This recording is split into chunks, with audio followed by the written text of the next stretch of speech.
Assalamualaikum warahmatullahi wabarakatuh. Jumpa kembali pada mata kuliah Sosiologi Politik. Kesempatan kali ini kita akan membahas tentang pemilihan umum atau pemilu. Dalam kajian ilmu politik, sosiologi politik, atau dalam kehidupan politik, pemilihan umum merupakan sebuah momen, sebuah event, atau sebuah proses yang sangat fundamental bagi sistem politik yang dikenal sebagai demokrasi. Sebagaimana kita tahu, ya, yang populer, demokrasi adalah sistem pemerintahan dari rakyat untuk rakyat. Ya, dari rakyat, kemudian dilimpahkan kepada wakil-wakil rakyat, baik yang di legislatif maupun eksekutif, dan tata pemerintahan atau sistem politik ditujukan untuk rakyat. Nah, pemilu sendiri merupakan sebuah sistem yang paling populer di dunia dibanding sistem yang lain. Ya. Sistem hereditari itu masih ada, ya, mewariskan berdasarkan keturunan. Ya. Tahta yang diwariskan berdasarkan keturunan, sistem monarki atau kerajaan. Di Inggris, di Thailand, di Malaysia. Kalau Malaysia, rajanya bergantian dari kerajaan-kerajaan yang ada di Malaysia menjadi kepala negara bergantian. Tetap saja menjadi raja di kerajaannya sendiri berdasarkan keturunan. Nah, demokrasi adalah sistem yang di satu sisi sangat populer, tapi di sisi lain masih sering menjadi kontroversi. Mengapa? Karena sistem demokrasi semua orang diberi nilai yang sama. Ya, jadi pemilihan umum adalah sebuah momen di mana semua warga negara yang memiliki hak pilih, ya kalau di Indonesia, yang memiliki hak pilih adalah mereka yang berusia 17 tahun ke atas atau sudah menikah. Jadi meskipun belum berusia 17, kalau sudah menikah boleh memilih. Ya, semua orang yang memiliki hak pilih memiliki dinilai sama, ya nilainya satu suara. Apakah dia lulusan SD, lulusan SMP, lulusan S2, S3, seorang profesor, nilainya sama. Ya, apakah dia seorang petani, buruh tani, petani kaya, buruh bangunan, pemilik bangunan, itu nilainya sama. Nah, bagi sebagian orang ini masih dipertanyakan. Bagaimana bisa disebut adil kalau orang yang nilai, ya, seorang profesor dengan seorang tukang becak katakanlah di dalam pemilu nilainya sama. Ya, ini masih sering dipertanyakan. Tetapi berdasarkan pengalaman, metode ini terbukti yang paling efektif untuk mendamaikan perbedaan kepentingan di dalam sebuah negara. Ya, jadi sebuah negara itu terdiri dari manusia yang bermacam-macam. Ya, negara itu ada yang besar, seperti Cina. Kalau Cina bukan demokrasi ya, India. India itu penduduknya 1 miliar. 1 miliar lebih, 1,7 miliar. Ya. Atau 1, sekian miliar ya. 1 miliar itu 1000 juta. Nah, isinya macam-macam. Ada juga negara yang kecil seperti Brunei Darussalam, tetangga kita di pojok Kalimantan, itu penduduknya sedikit. Ya, kira-kira 500 ribu. Tetapi meskipun sejumlah negara itu penduduknya sedikit, bukan berarti penduduknya tidak beragam. ya, negara yang paling kecil sekalipun, itu penduduknya sangat beragam. Di Eropa ada sebuah negara kecil, namanya Liechtenstein, penduduknya sekitar 60-70 ribu. Ya. Sementara kalau nonton sepak bola itu kapasitas stadion kan bisa sampai 100 ribu lebih. Jadi orang satu negara kalau nonton sepak bola nggak cukup untuk memenuhi satu stadion besar. Itu pun isinya manusia yang beragam, kepentingannya beragam, keinginannya beragam. Nah, bagaimana menjembatani keinginan orang satu negara yang beragam itu? Ya, ada orang kaya, ada orang setengah kaya, ada orang tidak kaya, ada orang miskin. Itu kepentingannya beda-beda. Ada pedagang, ada nelayan.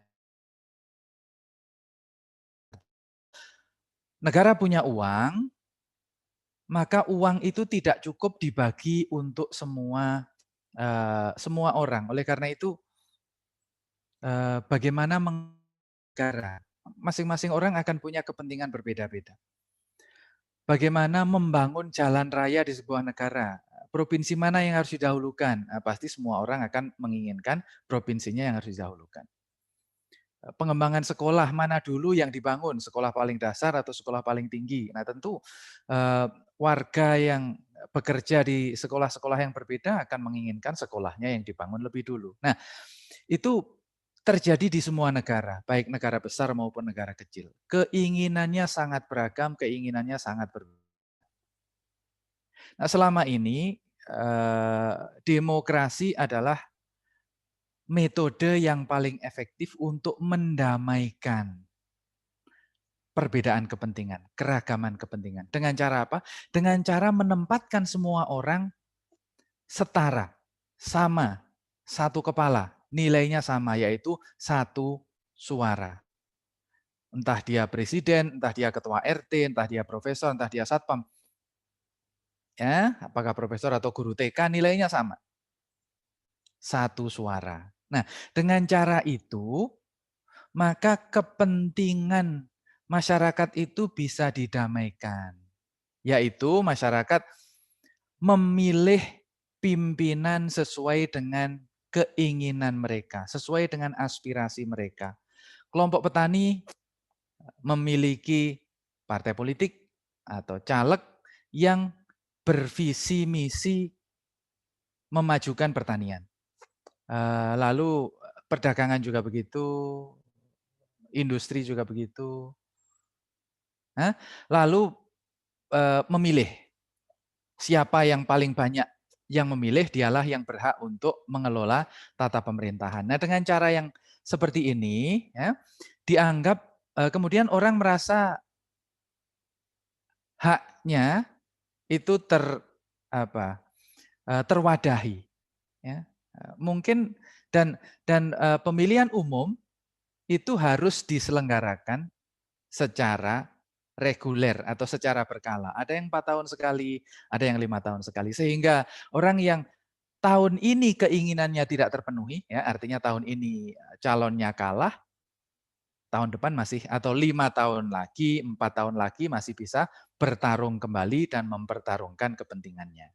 Ya, inilah yang menjadikan pemilihan umum itu untuk mendamaikan keragaman kepentingan masyarakat di dalam sebuah negara yang beragam. Ya, itu sebagai pengantar untuk menjelaskan mengapa pemilu itu penting. Karena pemilu menjadi fondasi bagi sistem demokrasi dan pemilu tidak bisa diganti. Ya, karena pemilu adalah alat untuk mendamaikan keragaman kepentingan. Kalau tidak dengan pemilu ya orang akan saling ya, atau orang akan banyak-banyakan uang. Nah, tentu ini akan menimbulkan kecemburuan karena tidak semua orang tidak semua kelompok punya uang. Ya, bagi yang uangnya banyak mudah saja. Atau banyak-banyakan pendukung, banyak-banyakan kelompok ya, itu juga belum bisa menjamin. Ya, tetapi dengan memberikan satu suara kepada semua orang, dan proses pemilihan itu dijalankan secara berkala, maka orang akan cenderung bisa menerima ketika suatu saat kalah karena masih ada kesempatan untuk bertarung kembali. Ya, oke, kita awali dengan pemilu di Indonesia. Pemilu di Indonesia itu ada 3 jenis ya. Ada pilihan legislatif, pemilihan anggota DPR ya, anggota DPR dan DPD. Dewan Perwakilan Rakyat itu ada 3 lapis. Ada level kabupaten kota, ada level provinsi, dan ada anggota DPRD pusat. Lalu selain anggota DPRD pusat, di level pusat ada di level ada namanya DP atau Dewan Perwakilan Daerah. Kalau wakil legislatif itu dari provinsi ke provinsi berbeda-beda, nanti kita akan bicara soal dapil, tergantung jumlah penduduk yang ada di provinsi masing-masing.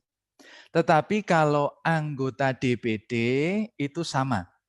Semua provinsi memiliki 4 wakil di Dewan Perwakilan Daerah.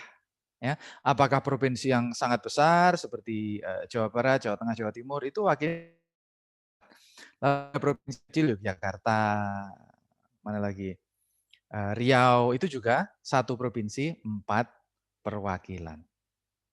Oke ya, jadi ada pemilu di Indonesia ada 3. Lalu pemilu diawali dengan pemilihan penyelenggara pemilu. Jadi panitianya dulu dibentuk. Siapa panitia pemilu? Ada 2. Ya, panitia penyelenggara itu namanya KPU, Komisi Pemilihan Umum. Ini bertugas untuk menyiapkan seluruh perangkat pemilu, ya, mulai dari menentukan waktunya kapan, ya, menyiapkan waktunya kapan, kemudian menghitung jumlah pemilih, ya,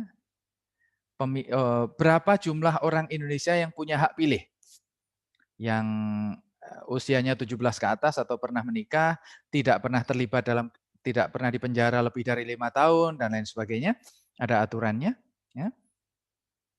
Itu dicatat oleh KPU. Ya, setelah ditetapkan, kemudian dibentuk, disiapkan berapa TPS, tempat pemilihan pemungutan suara.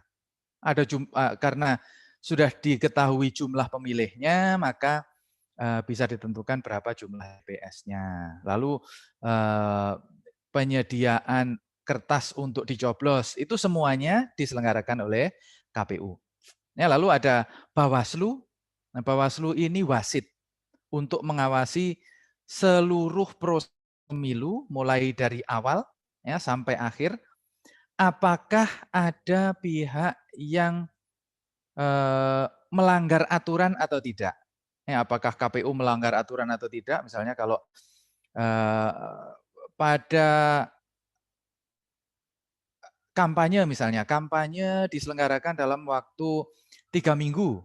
Nah, yang menyiapkan waktunya adalah KPU. Lalu ketika KPU bertindak tidak adil, misalnya mengizinkan ada satu partai politik yang boleh berkampanye lebih dari 3 minggu, maka disemprit, ya, diperingatkan atau diberi catatan oleh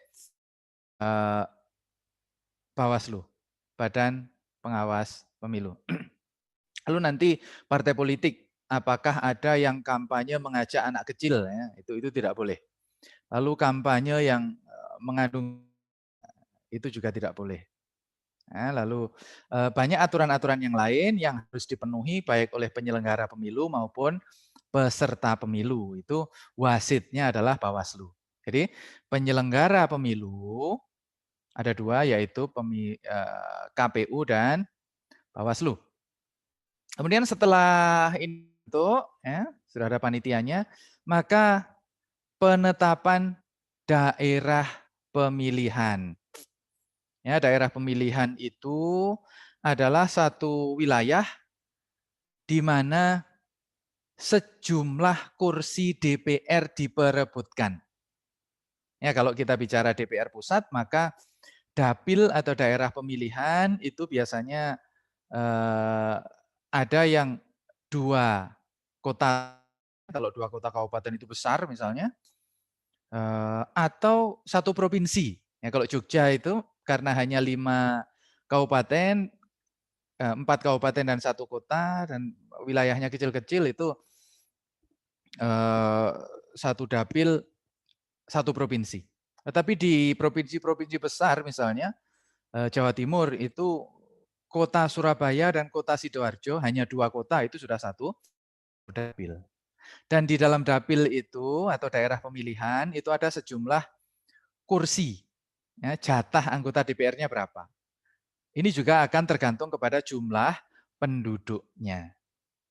Ya, kalau penduduknya banyak, nanti wakilnya juga banyak. Kalau penduduknya sedikit, wakilnya sedikit. Jadi satu dapil itu ada yang 4, 5, 6 sampai 10 tergantung besarnya jumlah penduduk. Nah, ini dapil, daerah pemilihan. Lalu setelah itu ada penetapan calon legislatif, penetapan wakil-wakil partai politik yang akan dipilih baik menjadi anggota legislatif, menjadi presiden maupun menjadi kepala daerah. Ya, ini juga mendaftarnya ke KPU, penetapannya oleh KPU, oleh panitia pemilu. Nah, kalau caleg, ya istilah caleg itu calon anggota legislatif. Itu kalau sudah ditetapkan sebagai peserta pemilu, tetapi belum terpilih, itu namanya caleg. Kalau belum ditetapkan, ya, ada istilah bacalek, bakal calon anggota legislatif. Jadi calon itu masih belum, bakal itu juga masih belum. Jadi calon saja belum. Ketika ada orang yang mendaftar ke partai politik atau ada nama-nama yang didaftarkan oleh partai politik ke KPU, itu namanya bakal calon anggota legislatif. Nanti kalau sudah disahkan oleh KPU untuk menjadi peserta pemilu, itu baru menjadi caleg.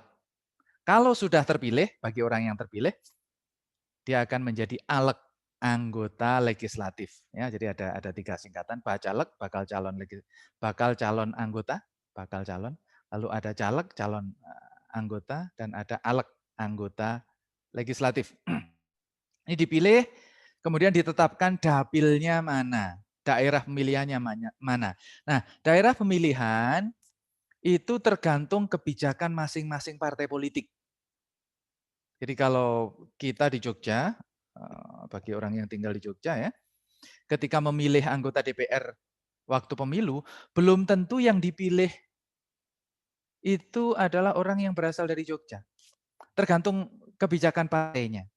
Kadangkala ada tokoh-tokoh yang berasal dari Jakarta itu dijadikan calon anggota legislatif di daerah-daerah tertentu. Ya, partai politik punya hitungan masing-masing. Ada orang yang popularitasnya di satu tempat, meskipun itu bukan tempat kelahiran, bukan tempat tinggal. Ya, itu adalah keputusan yang dipilih oleh atau keputusan yang dibuat oleh masing-masing partai politik. Lalu setelah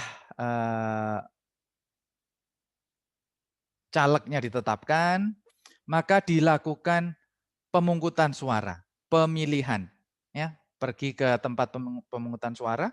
Nah, sebelum itu tentu ditetapkan panitia-panitia lokal. Ya, ada panitia penyelenggara pemungutan suara PPS, ada kepanitiaan-kepanitiaan di level kecamatan, di level desa, yang sifatnya teknis, bukan bagian dari KPU. Ya, kalau KPU ini sifatnya formal, penyelenggaraan pemilu. Pemilunya sebagai sebuah proses politik. Kalau kepanitiaan itu ada nanti yang menyiapkan tempat, yang menyiapkan konsumsi kalau ada konsumsinya, penjaga keamanan dan lainnya itu disiapkan jauh-jauh hari sebelum pemilu. Sebelum pemungutan suara. Nah, kemudian dilakukan pemungutan suara di daerah masing-masing.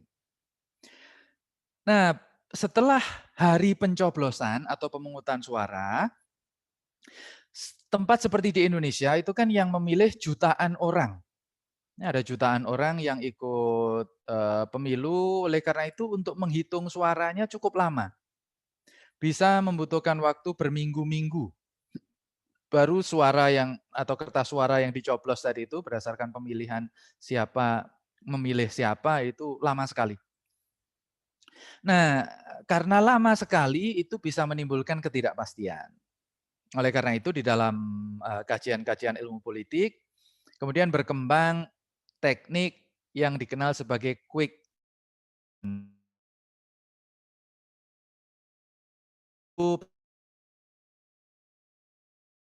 hasil quick count yang kadangkala menjadi asik karena kontroversial satu versi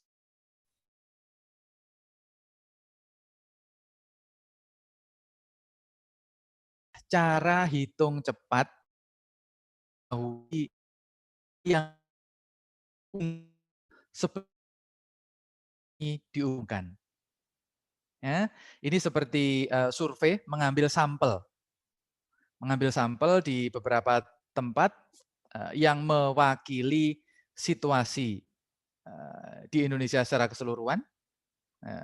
Biasanya membutuhkan sampel di Indonesia yang pemilihnya itu belasan juta atau puluhan juta, sampelnya cukup beberapa ribu, ya, sehingga dalam waktu kira-kira 3-4 jam sudah bisa diketahui siapa yang suaranya unggul.